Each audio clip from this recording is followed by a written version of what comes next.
스바냐 3장 17절 구약 1310쪽에 있습니다.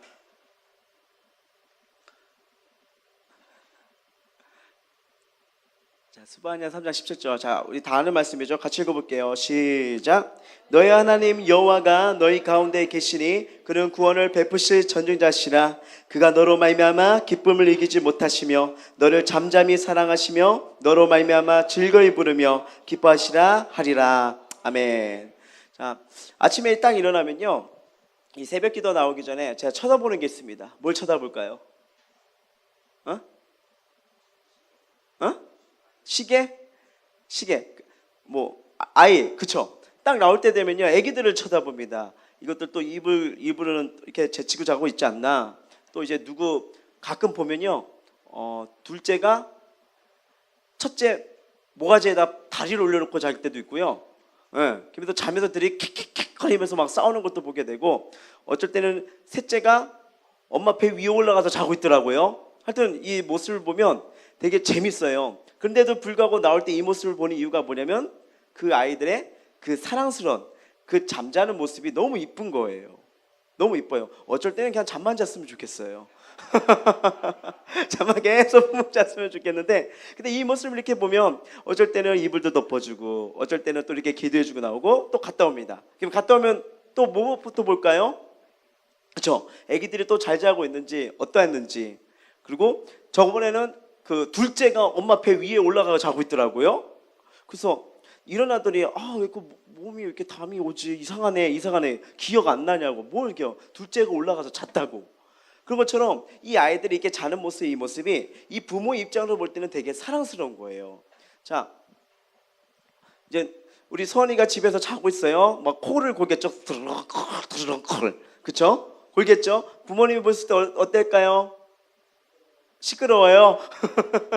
자, 누가 그랬든 간에 부모님은 그 모습 또한 사랑스럽습니다. 자, 제가 왜 이걸 하게 되면요, 자, 이게 연약한 인간이랄지라도 그 아이들의 모습, 자는 모습만 봐도 이뻐하는데, 하물며 천지를 창조하시고 우리의 삶 모든 여정을 하시고 우리를 깊이 사랑하시는 하나님의 마음은 이보다 얼마나 더 깊은 사랑으로 우리를 보고 계실까라는 곳에서 이 하나님의 마음을 볼 수 있다는 것을, 엿볼 수 있다는 것을 알게 되는 겁니다. 자, 우리가 알다시피 이 스바냐를 먼저 살펴보자면요, 이분은 평범한 설교자가 아니라는 것을 우리가 이 스바냐서를 보면 알 수가 있어요. 그는 혹시 유다의 유명한 왕 중에 증손입니다. 스바냐가요. 혹시 어떤 왕인지 아십니까? 유다 왕 중에 유명한 왕의 증손이에요. 히스기야입니다. 증손이니까. 히스기야 증손인가. 그러니까 그 혈관에는 무슨 피가 흐르는 거죠? 왕의 피가 흐르는 거죠. 왕의 피가. 보다 더 중요한 일은요, 그의 입술에, 몸에는 왕의 피도 흐르지만 그 입술에 뭐가 담아져 있냐? 하나님의 메시지가 담겨져 있다는 거. 하나님의 메시지가 담겨있던 겁니다. 그래서 스바냐는 그 당시에 누구와 같이 사역을 하냐면요, 요시야 왕입니다. 요시야 왕이 몇 살 때 왕이 된지 혹시 아십니까? 8살. 8살 때 왕이 됐죠.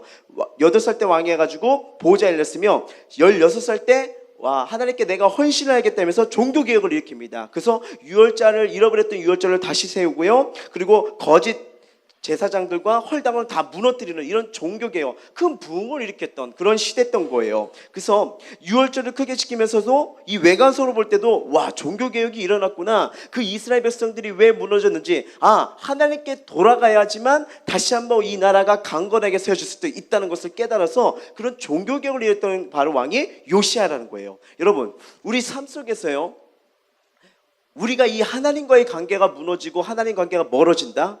그러면요, 이렇게 생각하십시오. 나도 모르게 내 안에 영적인 암이 생기기 시작합니다. 암이 생기기 시작해요. 그래서 지혜자는요, 빨리 이 타이밍에 내가 너무 많이 하나님 앞에 떨어진 것 같아, 이 상태로 가면 난 안 될 것, 이거를 염두에 됩니다. 왜냐하면 떨어지면요, 사람이요, 이 은혜 가운데 떨어지면요, 어디까지 떨어질지 모르는 게 인간의 연약성이에요. 잘 보세요. 꼭 내가 무언가를 해야지만 하나님이 나를 사랑하실까요? 아니요. 하나님은 언제나 변함없이 사랑하십니다. 근데 그 사랑에 거하면서 나의 영적 자존감, 나의 삶 속에 살아갈 힘, 그리고 내가 이 세상에 따르면서 나의 사명감을 가지고 있는 건 내가 그분 앞에 그분의 사랑 안에 거하고 있느냐, 그분의 사랑은 나를 품고 있지만 내가 그 사랑을 깨우쳐지고 있느냐. 근데 이것이 하나님과의 관계에서 보게 된다는 겁니다. 자, 스바냐가요, 이 민족을 딱 보면서 그가 말하는 메시지는 크게 세 가지입니다. 뭘 말하면요, 하나님은 유다를 심판할 것이다. 누굴 심판한다고요? 유다를 심판한다는 거예요. 왜? 우상숭배 죄입니다. 여러분, 우상숭배는요 다른 게 아니에요. 뭐 어떤 형상을 만들고 거기서 신에게 절하는 것뿐만 아니라 하나님이 아닌 다른 것이 채워지는 게 또한 우상이라는 거예요. 그래서 하나님은 질투의 하나님이라는 거. 한번 잘 생각해 보세요. 나의 삶 속에 내 생각, 내 마음이 무엇으로 가득 차 있느냐. 자, 쉽게 말하면 내가 삶 속에서 어디 부분에 시간을 많이 투자하고 있느냐, 이게 우상일 수도 있습니다. 물론 건전하면서 나의 비전과 꿈을 향해 달려가는 이런 모습도 마찬가지겠지만 이것이 다른 것이라면요, 여러분 생각하세요. 하나님 질투 하나님이십니다. 제가 예를 들어 맑은 생물을 너무 좋아해요. 그 생수의 강물의 은혜보다 이 생물을 너무 좋아해요. 그러면 나중에 이것 때문에 상처받게 합니다. 무슨 말인지 알죠? 얘는 이것뿐이고 영원한 생명은 아니잖아요. 갈증을 풀어하는 이 부분인데, 저는 지난번에 한번 설교 때 말씀드린 게 있었을 거예요. 하나님 주신 선물들이 있습니다. 근데 선물을 누가 주시냐, 그 하나님을 놓치지 말아야 되는데 잘못하다가는요 그 선물에 얽매여서 가장 놓치지 말아야 할 하나님을 놓칠 수 있다는 거. 그래서 성경은 계속 말해요. 깨어있으라, 깨어있으라, 깨어있으라. 그래서 여러분, 담임 목사님 하신 말씀, 교회를 가까이 여기세요, 예배를 가까이 여기세요. 교회 예배하는 시간 멀어지면 안 돼요. 멀어질수록요 솔직히 손해는 접니다. 이걸 기억하셔야 돼요. 그러면서 여러분한테 계속 거듭 강조하죠. 1시간 이상 기도하는 자. 그러니까 한 말 뭐예요? 하루에 1시간 이상 하나님과 교제하는 자는요 시험을 이길 수 있는 은혜가 있고요, 2시간 이상 교제하는 자는요 날 향한 하나님의 계획과 그분의 깊은 만남 속에서 더 경험을 하게 되죠. 3시간 이상 기도하는 자 영향력입니다. 다니엘이 그러잖아요.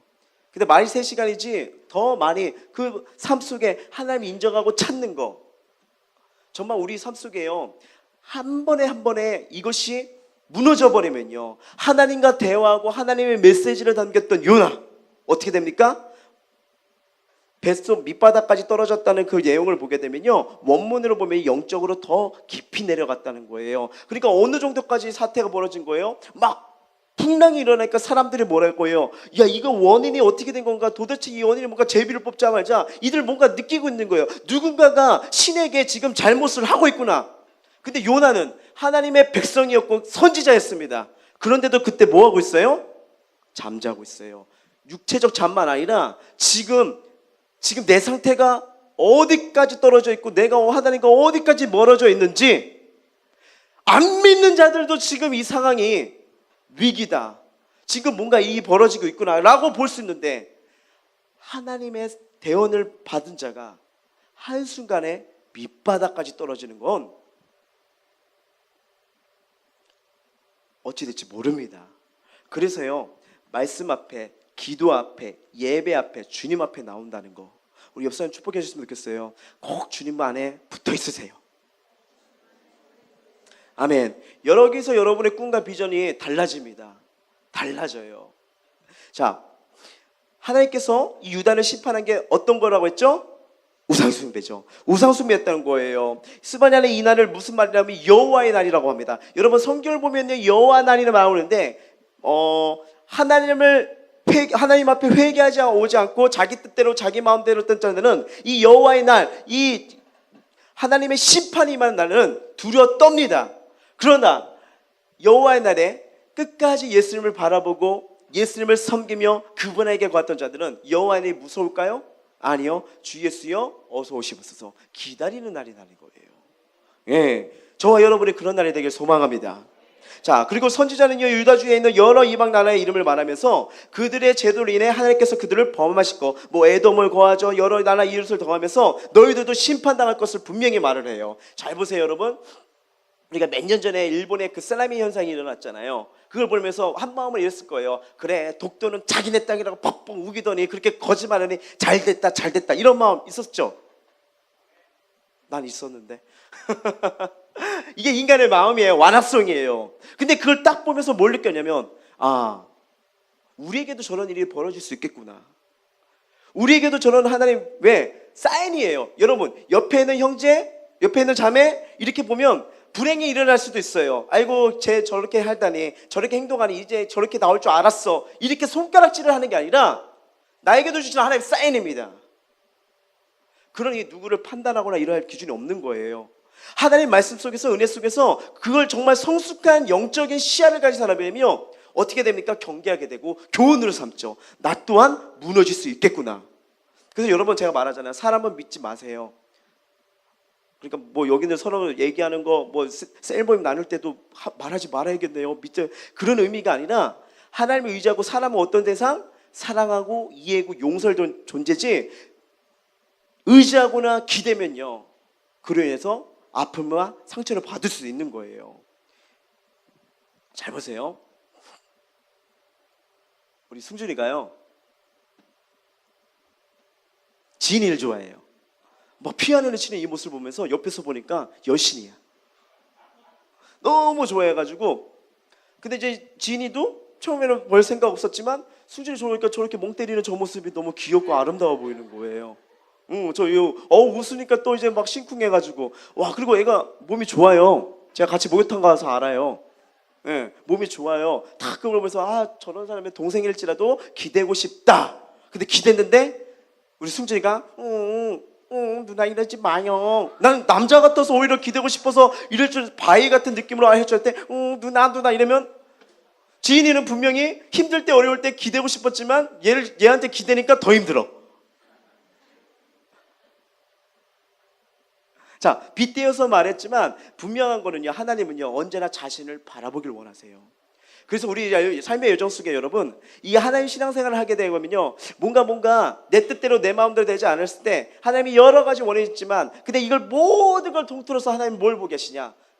일단 너는 이 순간 해야 될 건 뭐냐? 나만 바라봐야 돼.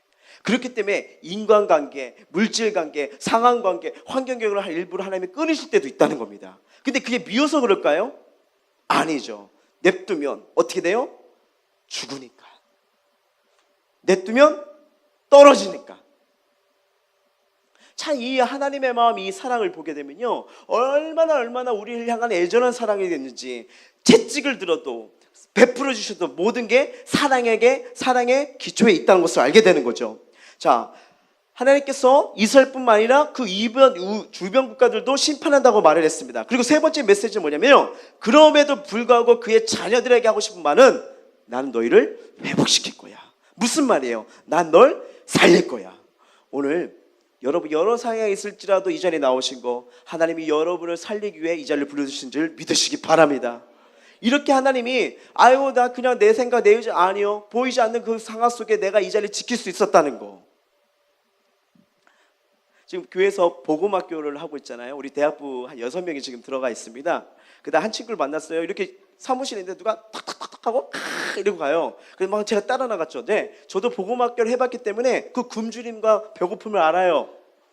더구나 이제 대학생들은 주일학교 통틀어서 제일 많이 먹는 녀석들이잖아요. 에이, 아니야, 목사님의 청소년 사역이라 다 해봤는데 대학생이 제일 잘 먹어. 제일 많이 먹어. 그래서 따라가자마자 제가 스니커즈를 줬어요. 아, 신발 말고 초콜릿. 그리고 이렇게 줬는데, 제가 착각인가요? 3일째 한번 봐고 5일째 봤는데 모르겠어요. 얼굴 상태가 좋아지는 거예요. 얼굴 상태가 좋아지는 거. 참, 그걸 보면서, 야, 이게 아무것도 아니지만 이 십자가 앞에, 복음 앞에, 보혈 앞에, 하나님 앞에 쓰는 게 이렇게 중요하다는 것을요. 여러분, 계속 말씀 앞에, 은혜 앞에 쓰잖아요. 솔직히 잘 생각해 보세요. 지금 여기 앉아있지만 염려와 근심과 고통과 막 여러 상황이 있을 거예요. 근데 내 생각 내가 가진다고 솔직히 가지면 갈수록 나만 더 힘듭니다. 그래서 누가 이러죠? 1시간 갖고 고민하는 것보다 하나님 앞에 10분 앞에 나와 기도하는 게 더 지혜롭다고. 어떻게 될 줄 몰라요. 5분 뒤에 어떻게 될 줄 어떻게 합니까? 제가 여기 이렇게 설교하다 5분 뒤에 갑자기 배에서 이래요 막. 그러다가 하나님 이 강단을 지켜야 되는데 이러면 안 되는데 이러면 어떻게 해요? 이 자리 지킬 수 있을까요? 저는 이런 경험이 진짜 있습니다. 진짜 있어요. 이게 그때 주일학교 하다가 애들한테 하다가 하도 너무 배가 아파가지고 설교 중에 이렇게 딱 처음 한번 있었던 거예요. 그래서 어떻게 했습니까? 그 공과 나눔 잠깐 하고 있으라고. 그러면서 이렇게 가게 되는데 이 사람이 이 마음이 이 육체가 어떤 일인지 모른다는 거예요. 그리고 건강했다가 하루아침에 무너지게 이게 인간 생의 모습이고 우리의 연약함을 보게 합니다. 그래서 여러분 언제나 이 마음을 꼭 기억했으면 좋겠어요. 한순간도 그분의 은혜가 아니면 나는 살아갈 수 없다는 거. 그래서 여러분한테 말씀드리는 게 뭐냐면 이 자리에 있다는 거, 하나님 말씀이 들리는 현장에 있다는 자체가 복이라는 겁니다. 하나님 말씀은 결국 뭐예요? 나를 살리는 은혜임을 믿으시기 바랍니다. 자, 그 백성을 회복시키고 일으키신다는 그 은혜가 뭐예요? 그리고 스바냐가 이 메시지를 듣고 메시지를 듣고 믿는 유대인에게 무엇을 할 수 있겠느냐? 자, 하나님의 목적, 하나님의 성취를 기다리고 바라보는 거예요. 그러면서 그 성취와 은혜 속에서 하나님을 노래하게 할 거라는 거. 자, 왜 노래할 수밖에 없느냐? 우리를 품으시고 아니 그 사랑에 계속 알게 되니까, 보게 되니까, 연약할지라도 나약할지라도 허물을 덮어주시니까. 그래서 오늘 본문 말씀을 말하는 거예요. 너희 하나님 여호와가 너희 가운데 계시니 그는 구원을 베푸실 전능자시라. 그가 너로 말미암아 기쁨을 이기지 못하시며 너를 잠잠히 사랑하시며 너로 말미암아 즐거이 부르며 기뻐하시라 하리라. 이게 무슨 말이에요? 이 말씀 딱 보니까 무엇이 느껴져요? 나는 하나님의 흙수저예요? 금수저예요? 금수저잖아요. 자, 이분은 구원을 베푸실 전능자 하나님이란 걸 모릅니다. 너를 보고서 기뻐하고 반기시고 너를 사랑으로 새롭게 하시며 너를 보고서 노래하며 기뻐하실 거라는 거. 그러니까 축제 때 가장 귀한 손님이 와가지고 아내듯이 너무나 나란 조절 통해서 하나님이 기뻐하시는 거예요. 그래서 내가 너에게 두려움과 슬픔을 없애고 내가 다시는 모욕을 받지 않겠다. 다시 내 안에서 회복이 되니까, 내 안에서 새로워지니까, 이게 바로 하나님의 마음이라는 거죠. 자, 이 말씀이 내 안에 말씀에 새겨들고 그대로 믿어진다면 딱 하나, 나는 행복한 사람이구나. 며칠 전에 TV를 봤어요. 어떤 사람이, 이 개그맨이 결혼을 했는데 어떻게 결혼을 하게 됐습니까? 딱 봤는데 마음에 안 든대요. 근데 이 남자가 30일 동안 매일 그녀의 집에 와 있는 거예요. 소영아, 어떤 남자가 널 만나기 위해서 맨날 너희 집 앞에서 30일 동안 널 기다려. 어떻게 할래? 친구한다고? 자, 무섭기도 하겠죠. 근데 마음에 들었으면 좋은 이런 이상형이 있으면 좋겠는데 또 그런 사람도 아니에요. 무서울까요? 안 무서울까요? 무섭죠. 그런데도 자랑하죠. 맨날 내 앞에서 기다린다? 자, 맨 처음에 이런 부분에서 무섭고 스토킹이다 아니다 하는데 그렇다고 뭐 스토킹을 하는 거 아니에요. 근데 시간이 조금씩 흘리면서 이런 생각이 들었답니다. 내가 태어나서 누군가가 날 위해서 이렇게 30일 동안 집 앞에서 기다려줄 적도 없는데, 그리고 가만히 살펴보니까 괜찮고, 그래서 밥을 만나서 밥도 먹고 얘기를 했대요. 그래서 남자친구가 그 남자분이 이야기했대요. 사귀자고. 여자가 뭐라고 할게요? 싫어. 결혼해. 그래서 결혼했다고 이렇게 딱 간증을 하면서, 남자분들 30일이면 무너집니다. 자, 결혼해. 딱 이걸 얘기하면서 이거 보면서, 야, 그 여자 고백인 거예요. 누군가 날 이렇게 애타게 기다려준 적 있을까? 누군가가 날 애타게 이렇게 사랑해준 적 있을까? 여러분, 이게 남녀로 했겠지만, 근데 남녀를 뛰어넘어가지고 하나님이 지금 나를 30일, 지금 여러분 몇 살이에요? 20살, 25살, 4살, 1살 이랄지라도 지금 25년, 24년, 21년, 36년 이렇게 하나님이 기다리고 계시는 거예요. 이 사랑, 분명한 거는요, 우리의 인간적인 사랑은 불완전합니다. 완벽하지 못해요. 그러나 왜 자꾸 하나님을 바라보고 그분의 성품을 기억하라는요, 그분의 약속, 그분의 사랑은 변하지 않습니다. 그 사랑이 지금 나한테 말을 하는 거예요. 내가 너로 기뻐하고 너로 인해 기뻐 찜찜며 너를 너무너무 기뻐한다고. 지금 이 사랑이 나를 기다리고 있다는 거. 이게 하나님의 우리의 마음이라는 거죠. 그렇기 때문에 이 사실을 아니까 어떻게 해요? 우리는 행복한 자라는 사실을 깨닫게 되는 거죠. 자, 예수 믿고 하나님의 자녀가 되었기 때문입니다. 우리보다 더 행복한 사람이 없는 거죠. 예수님을 모르는 사람은 아무리 많이 배웠어도, 아무리 많은 물질이 있어도, 아무리 높은 지에 있어도 마음의 평안함과 안전함을 누리지 못한다면요. 그리고 그들의 특징이 뭡니까? 죽음이 다가오면 두려워요.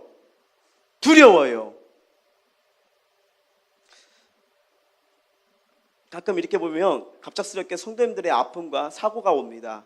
중환자에 있습니다. 위기입니다. 참 이걸 보면서 와, 이게 한순간이구나. 사람이 어떻게 될지 모르겠구나. 그리고 또 제가 중등부에 이렇게 사역하고 있을 때는 그냥 부모님 한 분이 아이를 데려주다가 그냥 교통사고로 직사를 거예요. 아이랑 함께. 참 그런 모습, 이런 상황을 보면서 이게 정말 인생사가 어떻게 될지 모르다는 것을 정말 이걸 깨닫게 되면서 와, 모든 것이 하나님의 은혜고 하나님의 이끄심과 그분의 자비하심과 긍휼하심이 아니면, 오해하지 마세요. 사고 당했다고 하나님 저주 이런 뜻이 아닙니다. 사고 당했을 때도 내가 숨 쉴 수 있다는 것은 하나님이 지켜줬기 때문에 이 정도라는 것을 또 깨닫게 되는 거죠. 그러면서 우리의 이 모든 주권이, 이 삶이 그분의 손아에 있고 그분의 주권하에 있다는 것을 인정해야 된다는 것을 다시 한번 깊게 배우게 된다는 거예요. 그런데 내 삶에 하나님이 함께 하시고 이끄신다. 그러면 여러분 그 말씀 기억나시죠? 물 가운데 있을지라도 내가 함께 할 것이며 불 가운데 있을지라도 내가 함께 하실 것이라. 이 말씀이 있다면요, 여러분이 어딜 가든 당당해질 수 있는 거예요. 여러분 이런 거 착각 안 했으면 좋겠어요. 왜 예수님 믿는데 나에게 이런 어려움과 아픔을 주는지. 아니요, 성경에는 예수 믿기 때문에 아픔을 걷어간다, 어려움을 걷어간다 이런 말씀 없습니다. 내가 함께 할 거라고 말해요.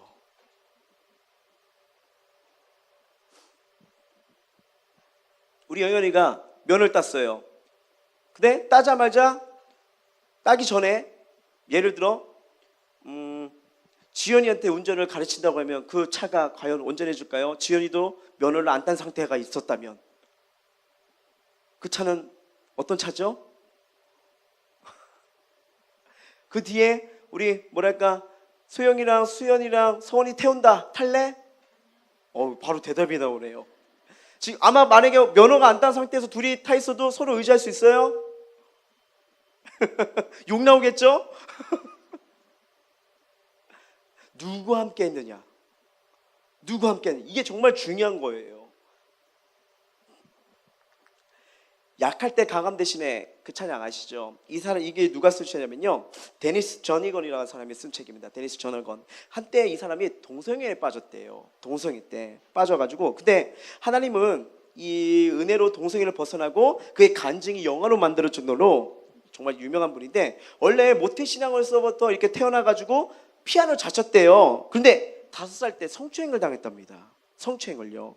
그래가지고 심한 충격에 빠지고 나서 자라면서 이 잘못된 선입견이 생기다 보니까 동성애에 빠져서 생활했던 거죠. 그러니까 그 동성애에 빠지니까 어떻게 돼요? 그 마음속에 죄책감, 절망, 수치심, 좌절, 고통, 말로 형용할 수 없는 이런 일이 벌어진 거예요. 그리고 그런 상태에서 그런 자신을 자책하고 비난하고 이런 아픔 속에 살았었는데, 그에게 독실한 크리스찬이 있었답니다. 그래서 친구가 와가지고 이렇게 권면을 하는 거예요. 내가 어떻게 해야 될지 방법은 모르겠지만 이 답은 알고 있어. 그 답이 뭐냐면 예수님이야. 예수님이 너와 함께 하실 거야. 자, 그래서 이 친구와 함께 어딜 가냐면 예배를 참석하게 되었습니다. 예배 참석해서 어느 날 말씀 듣다가 하나님이 있는 모습 그대로 너를 사랑하시다는 그 말씀에 은혜를 받게 된 거예요. 그래서 성경을 읽다가 다윗이 눈물을 죄를 짓고 회개해서 하나님께 그 죄를 용서하고 그 내용을 읽으면서 본인의 마음속에 죄책감이 놓임이 이제 받기 시작했던 거예요. 아, 하나님이 나를 이렇게 사랑하시구나. 나의 죄를 용서하시는 분이시구나. 그러니까 내가 스스로 그 죄책감에 절망 속에 빠졌으니까 해결되지 않고 자꾸만 세월이 지나왔는데 나의 이 무거운 짐을 자유케 하시고 그리고 무거운 짐을 내려놓게 하시는 그 하나님의 손길에 나갈 수 있으니까 내가 다시 살 수 있다는 걸 깨닫게 된 거죠. 그래서 주님이 나를 용서하셨어.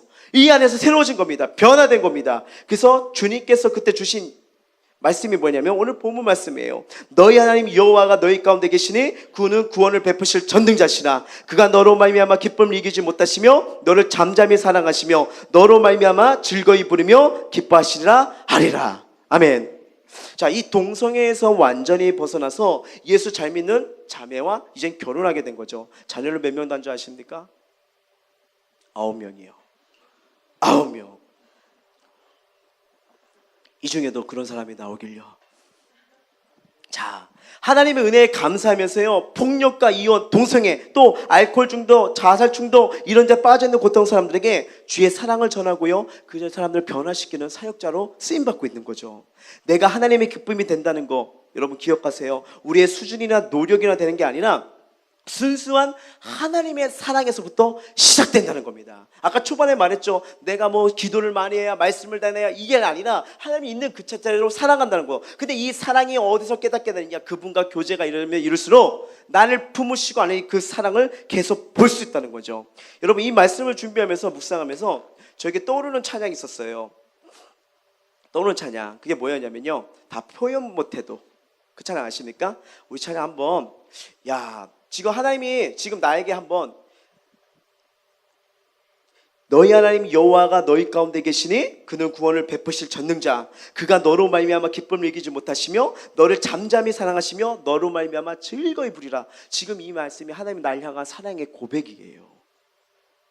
그래서 이 고백, 이 말씀을 생각하면서 제발 좀 내 상황, 내 모습, 내 상태를 묵상하지 않았으면 좋겠어요. 남들이 뭐라고 뭘 하든 간에 여러분의 마음과 여러분의 상태에 빠지면요, 죄송하십니다. 힘들겠지만 제일 불쌍한 사람이에요. 하나님은 여러분을 그렇게 창조하지 않으셨습니다. 가장 중요한 거, 하나님 말씀이 나한테 뭐라고 말하는지